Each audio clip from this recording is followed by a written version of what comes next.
তো ইতিমধ্যে যারা আমার ভিডিও টাইটেলটা দেখেছেন তারা অবশ্যই ভিডিওর মূল টপিক্সটা কি সেটা বুঝতে পেরেছেন।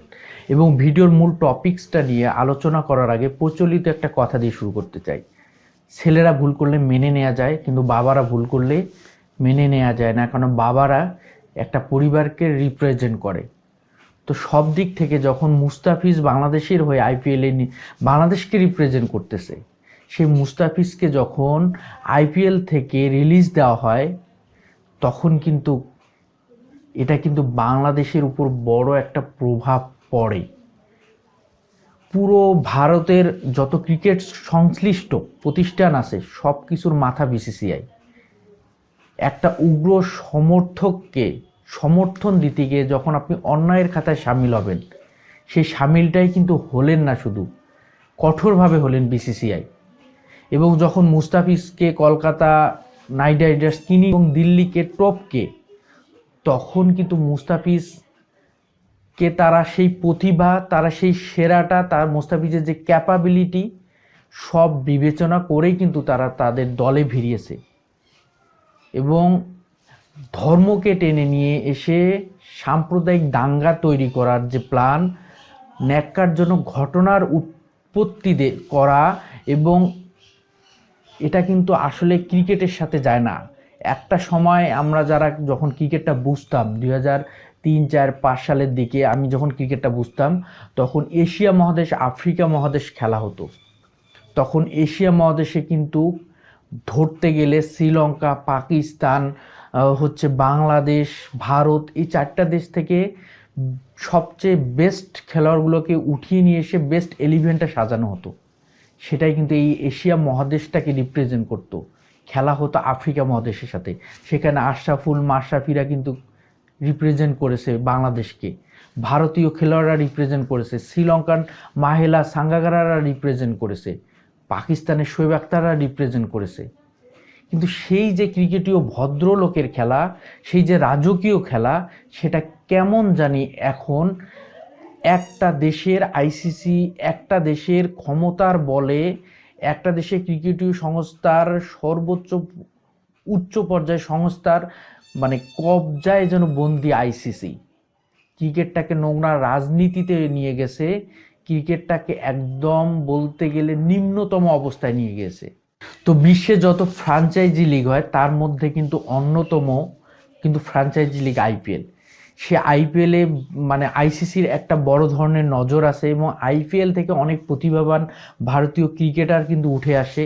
সেক্ষেত্রে অনেক ফরেন ক্রিকেটাররাও সেখানে কিন্তু পার্টিসিপেট করে, নিজের দেশকে রিপ্রেজেন্ট করে। সেই দিক দিয়ে যখন এরকম একটা উগ্র সমর্থক যখন এরকম হামলার, স্টেডিয়াম ভাঙচুর করা হবে, এরকম কিছু কথা যখন তারা ছড়ায় এবং হুমকি দেয়, সেটা নিয়ে যখন আইসিসি চুপ থাকে, তখন কিন্তু আইসিসি কোন খোলসবন্দি অবস্থায় আছে সেটা কিন্তু বোঝার অপেক্ষা রাখে না। এবং মুস্তাফিজকে যখন আইপিএল খেলা তার নিরাপত্তা নিয়ে শঙ্কা বাঁধে, তখন কিন্তু Bangladesh BCB, Bangladesh cricket board এটা নিয়ে কিন্তু অনেক বেশি কিন্তু এটা নিয়ে আরও সিরিয়াস হওয়া উচিত। যে বাংলাদেশ ফেব্রুয়ারি মাসে যখন 2026 টি-20 ওয়ার্ল্ড কাপ খেলতে ভারতে যাবে, তার মধ্যে 3টি ম্যাচ হচ্ছে কলকাতায় এবং 1টি ম্যাচ মুম্বাইতে। বাংলাদেশ টিমের সাথে শুধু 15 জন খেলোয়াড় যাবে না, সাথে বাংলাদেশের কোচিং স্টাফ যাবে, বাংলাদেশের মিডিয়া যাবে এবং অনেকেই যাবে।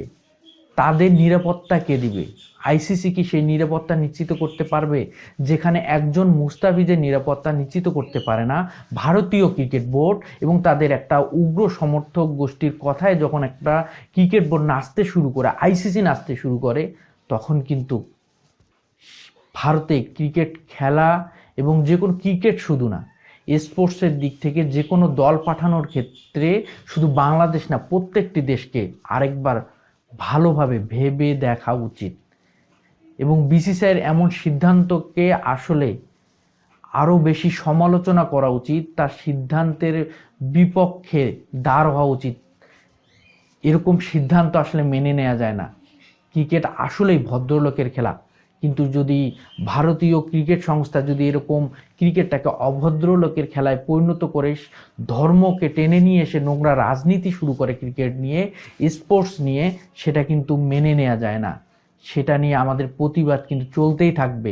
এবং বাংলাদেশে মোস্তাফিজকে আইপিএলে খেলতে না দেওয়া, মোস্তাফিজ ব্যক্তিগতভাবে মোস্তাফিজ যদি আর্থিকভাবে ক্ষতিগ্রস্ত হয়েও থাকে সেটা খুব বেশি পরিমাণে না, কিন্তু ভারত বিসিসিআই যেভাবে বাংলাদেশকে অপমান করলো সেই অপমানটা কিন্তু মেনে নেওয়ার মতো না। যদি সেটাকে আমরা মেনে নিয়ে যদি সামনের দিকে যদি আমরা 26 ওয়ার্ল্ড কাপে যদি আমরা আমাদের দলকে পাঠাই, সেটা কিন্তু আমরা একদম মেরুদণ্ডহীন প্রাণীর মতো হয়ে যাব।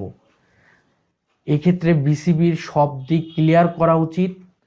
ইতিমধ্যে জানি এশিয়া কাপ থেকে শুরু করে T20 ওয়ার্ল্ড কাপ বলেন, ওডিআই ওয়ার্ল্ড কাপ বলেন, পাকিস্তানে যখন অনুষ্ঠিত হয়েছিল ভারত কিন্তু কোনো দল তারা পাঠায়নি পাকিস্তানে, তারা হাইব্রিড মডেলে আরব আমিরাত, শ্রীলঙ্কাতে তারা খেলেছিল। তো সেই দিক থেকে এবার যেহেতু T20 ওয়ার্ল্ড কাপ পাকিস্তান দল ভারতে পাঠাবে না, সেই দিক থেকে বিসিবিরও উচিত হবে হাইব্রিড মডেলে গিয়ে হলেও বাংলাদেশের প্রত্যেকটা ম্যাচ শ্রীলঙ্কায় গিয়ে খেলে আসা, ভারতে যাওয়া নয়। তো আমার এই চ্যানেলের অনেক অডিয়েন্স আছে ভারতীয়, তারা অবশ্যই ইতিমধ্যে ভিডিওটা দেখবে, তারা বুঝবে, এবং তাদের প্রতি একটাই আলোচনা, একটাই কথা, সেটা হচ্ছে ধর্মকে টেনে নিয়ে এসে উগ্র কয়েকজন সমর্থককে মানে চিন্তা করে তাদের ওই অন্যায়টাকে প্রশ্রয় দিতে গিয়ে আমরা যদি জাতীয় পর্যায়ে যে কোনো কিছুকে সেটাকে টেনে নিয়ে গিয়ে সিদ্ধান্ত নেই, সেটা কিন্তু অবশ্যই একটা দেশের জন্য মোটেও ভালো কিছু না। বাংলাদেশ পাকিস্তান ক্রিকেটাররা যেমন আইপিএল খেলে না, তারা কি চলতে পারে না? ঠিক তেমনইভাবে বাংলাদেশের ক্রিকেটাররা যদি আইপিএল না খেলে, বাংলাদেশের ক্রিকেটাররা কিন্তু না খেয়ে পড়ে থাকবে না। বাংলাদেশ কিন্তু অচল হবে না, কিন্তু আইপিএলের যে একটা ডিমান্ড, সেই ডিমান্ডটা কিন্তু কমতে থাকবে। কারণ আইপিএল একটা ফ্র্যাঞ্চাইজি লিগ, কিন্তু শুধু দেশীয় খেলোয়াড় দিয়ে হয় না, ফরেন খেলোয়াড়ের সাথে লোকাল খেলোয়াড়ের একটা সংমিশ্রণ থাকে। তো এরকম আইপিএল এরকম বড় মাপের একটা ফ্র্যাঞ্চাইজি লিগে যদি এরকম সিদ্ধান্ত নেওয়া হয়, এরকম এক ধর্মকে টেনে নিয়ে এসে বিভিন্ন ইস্যু টেনে নিয়ে এসে যদি তার ফ্র্যাঞ্চাইজির উচ্চ পর্যায়ে এবং একটা ক্রিকেটীয় সংস্থার সবচেয়ে বড় পর্যায়ে যদি এরকম সিদ্ধান্ত নেওয়া হয়, সেটা কিন্তু মোটেও ভালো কোনো ফলাফল বয়ে নিয়ে আসে না। এ নিয়ে বিসিবিকে আরও 10 বার ভাবতে হবে ভারতে এবার বাংলাদেশ ক্রিকেট দল পাঠাবে কি পাঠাবে না, হাইব্রিড মডেলে গিয়ে শ্রীলঙ্কায় খেলবে কি খেলবে না। আল্লাহ হাফেজ।